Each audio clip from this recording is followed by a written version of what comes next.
அனைவருக்கும் வணக்கம். தாமரையின் குரல் நிகழ்ச்சி மூலயமாக உங்களை மீண்டும் சந்திப்பதில் மகிழ்ச்சி. இன்றைக்கு நம்ம கேட்க போகிறது சிலப்பதிகாரத்துடைய முதல் அத்தியாயமான மங்கள வாழ்த்து பாடல். சிலப்பதிகார கதைகளை தொடர்ந்து முழுமையாக கேட்கறதுக்கு தாமரையின் குரல் நிகழ்ச்சியை சப்ஸ்கிரைப் பண்ணுங்க. சப்ஸ்கிரைப் பண்ண அனைத்து உள்ளங்களுக்கும் நன்றி. வாங்க நிகழ்ச்சிக்குள்ள போலாம். இன்று நாம் ஒரு கால இயந்திரத்தில் ஏறி 2000 ஆண்டுகளுக்கு முந்தைய தமிழகத்திற்கு செல்ல போகிறோம்.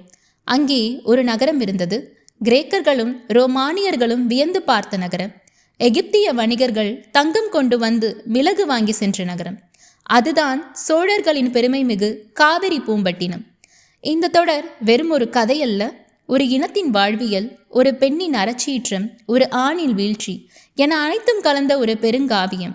இளங்கோவடிகள் எனும் துறவி அரசு வாழ்வை துறந்து மக்கள் வாழ்வை எழுதத் தொடங்கிய இடம் இதுதான்.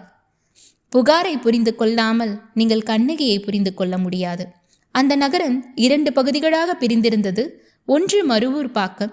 இங்கேதான் கடல் காற்று வீசும், கப்பல்கள் வந்து நிற்கும், இங்கே இல்லாத பொருட்களே இல்லை. இன்னொரு பக்கம் பட்டினப்பாக்கம். அங்கேதான் செல்வந்தர்கள் வாழ்ந்தார்கள். அந்த தெருக்களில் நடந்தால் அகில் புகையும் சந்தன வாசனையும் மூக்கை துளைக்கும். அப்படிப்பட்ட ஒரு செல்வ செழிப்பான வீதியில்தான் நம் நாயகன் கோவலன் வளர்கிறான். அவன் தந்தை மாசாத்துவான், கடல் கடந்து வணிகம் செய்பவர். கோவலனோ கலைகளின் ரசிகன், வீணை வாசிப்பதிலும் பாடல் இயற்றுவதிலும் வல்லவன். மறுபுறம் ஒரு தாமரை மலரை போல கண்ணகி. அவள் தந்தை மாநாய்க்கன். நாய்க்கன் என்றால் கப்பல் தலைவன் என்று பொருள். கடல் அரசனின் மகளை போல கண்ணகி அங்கே வளர்ந்து வருகிறாள். திருமண நாள் வந்தது. வடதிசை இமயமலையும் தென் திசை பொதிய மழையும் ஆசி வழங்கியது போன்ற ஒரு சூழல். இளங்கோவடிகள் இங்கேதான் ஒரு புரட்சியை செய்கிறார். எந்த கடவுளையும் அவர் முதலில் வணங்கவில்லை. மாறாக இந்த உலகத்தை வாழ வைக்கும் இயற்கையை வணங்குகிறார். திங்களை போற்றுதும் திங்களை போற்றுதும், ஞாயிறு போற்றுதும் ஞாயிறு போற்றுதும், மாமழை போற்றுதும் மாமழை போற்றுதும் என்று. ஏன் நிலவை போற்ற வேண்டும்? சோழ மன்னனின் வெண்கொற்ற குடை போல இந்த உலகிற்கு நிலவு குளிர்ச்சி தருகிறது. சூரியன் எதற்காக? அவன் மன்னனின் ஆணை சக்கரம் போல மலையை சுற்றி வருகிறான்.